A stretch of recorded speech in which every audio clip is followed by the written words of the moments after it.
Assalamualaikum warahmatullahi wabarakatuh. Waalaikumsalam. Salam sejahtera. Salam sejahtera. Salam rahayu. Salam rahayu. Salam budaya. Salam budaya. Salam lintas agama. Salam lintas agama. Salam Indonesia. Salam Indonesia. Salam Nusantara. Salam Nusantara. Salam Pancasila. Salam Pancasila. Salam merah putih. Salam merah putih. Salam NKRI. Salam NKRI. Perkenalkan, kami dari kelas 30 kelompok 4. Saya sebagai ketua kelompok Timothy Andrika Panjaitan dengan NIM 165-24187. Saya Nathanael Ibadatua Manurung 196-24-283. Saya Jonathan Chris Wicaksono dengan NIM 196-24131. Saya Rafael Nedo Purba dengan NIM 165-24219. Dengan kami di sini akan menjelaskan mengenai optimalisasi multiwater dengan metode filtrasi distilasi.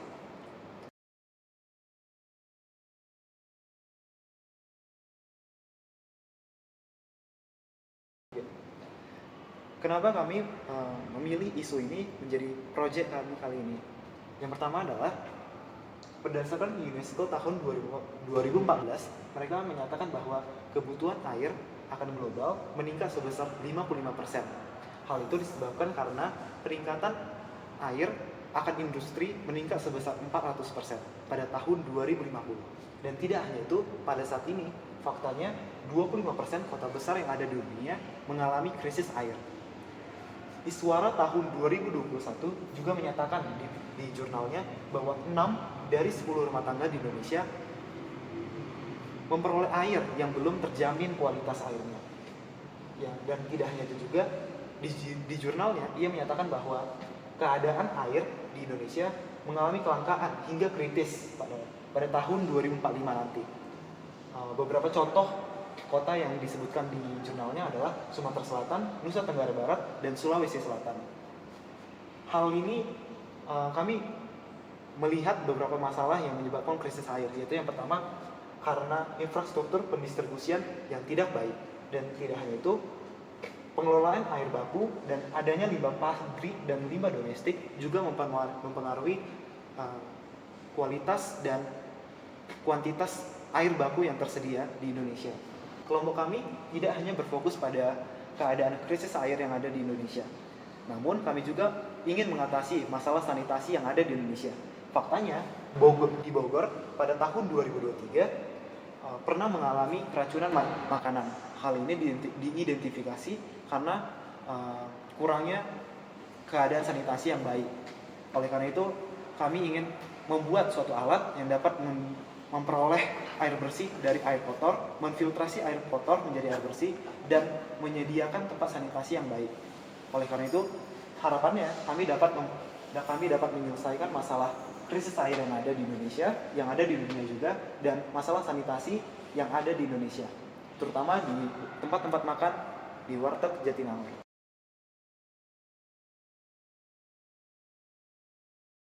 Oke, jadi begini cara kerja alat kami.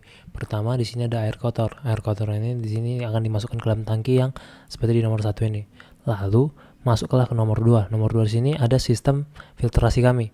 Filtrasi pertama adalah filtrasi tradisional menggunakan kerikil, pasir, dan karbon aktif nantinya. Di sini juga ada ijuk.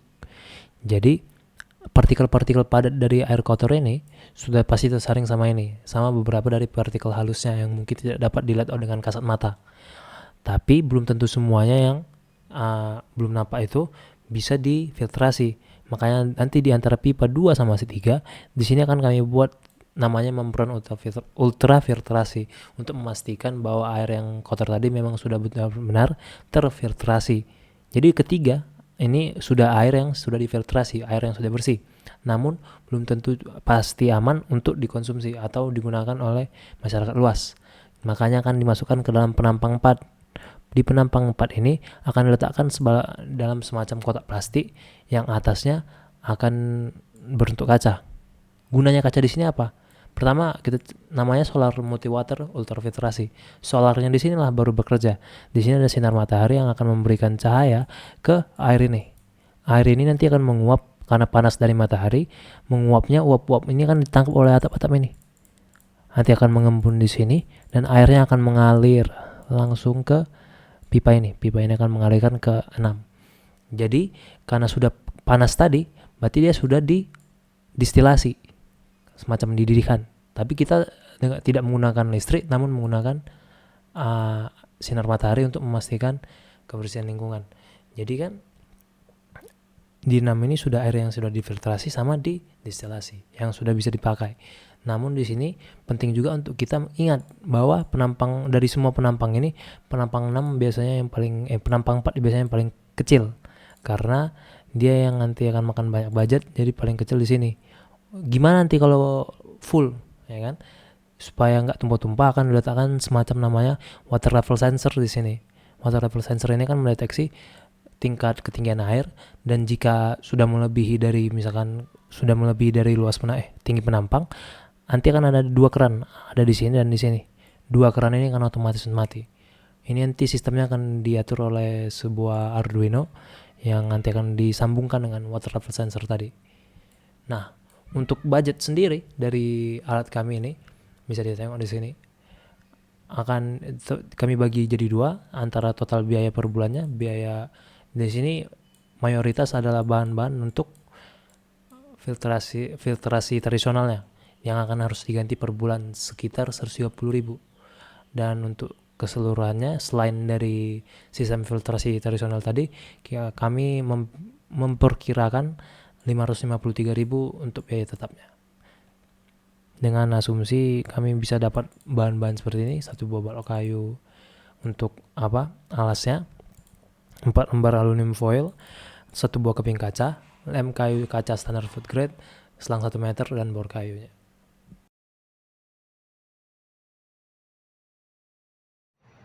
Sekarang saya akan membahas tahap-tahap dari proyek kami. Proyek kami dibagi menjadi 4 tahap, yaitu perencanaan, persiapan, pelaksanaan, dan evaluasi.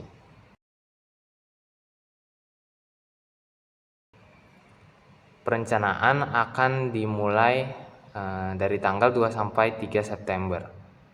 Pada tahap perencanaan, kami akan melakukan koordinasi dengan pihak warteg serta melakukan pembelian alat dan bahan untuk membuat alat kami. Kemudian adalah tahapan persiapan. Tahapan persiapan akan dilakukan dari tanggal 4 sampai 5 September. Pada tahapan persiapan, kami akan melakukan pendistribusian alat dan bahan ke lokasi warteg terkait, serta kami akan melakukan perancangan alat kami pada warteg tersebut.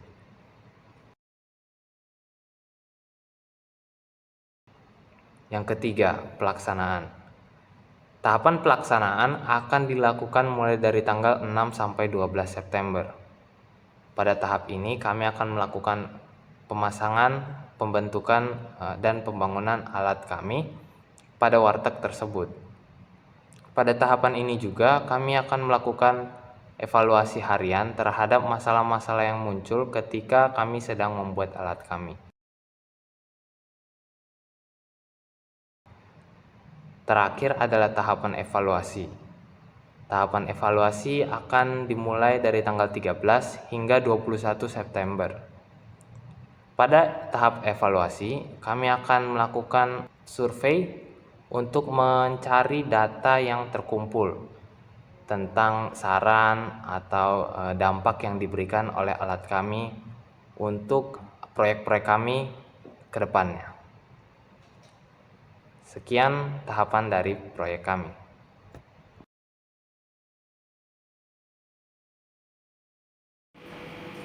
Selanjutnya saya akan membahas tentang kesimpulan dari proyek Pancasila kelompok kami. Kelompok kami yang membuat alat yaitu Solar Multi-Water Ultrafiltration, di mana kami berharap bisa pertama meningkatkan kesehatan masyarakat Jatinangor. Jadi dengan menggunakan alat kami, pertama kami akan mendistribusikan alat-alat ini ke tempat ideal, misalnya seperti tempat makan, seperti warteg misalnya, di sekitar Jatinangor tentunya, agar warga-warga Jatinangor yang makan di tempat tersebut dapat mencuci tangan mereka sehingga sanitasi otomatis naik. Hal ini akan menyebabkan peningkatan kesehatan karena masyarakat Jatinangor tentunya akan terhindar dari penyakit yang disebabkan oleh misalnya bakteri. Selanjutnya, kami juga berharap bisa meningkatkan kebersihan dan jumlah air bersih di Jatinangor. Dengan menggunakan alat kami bisa merubah grey water, air tanah, air hujan, ataupun air laut menjadi air bersih dengan alat kami ini. Sehingga otomatis jumlah air bersih di Jatinangor akan meningkat secara drastis. Dan setelah menerapkan dua manfaat ini, kami berharap kami bisa memenuhi Pancasila sila ke-1 dan 2. Di mana yang pertama berbunyi ketuhanan yang Maha Esa. Di sini kami berharap kami bisa meningkatkan kebersihan di Jatinangor dan tentunya memelihara lingkungan yang diciptakan oleh Tuhan yang Maha Esa. Selanjutnya, sila kedua adalah kemanusiaan yang adil dan beradab. Kami berharap bahwa kami bisa membantu sesama manusia, terutama dalam aspek sanitasi dan kebersihan, sehingga mereka terbebas dari penyakit.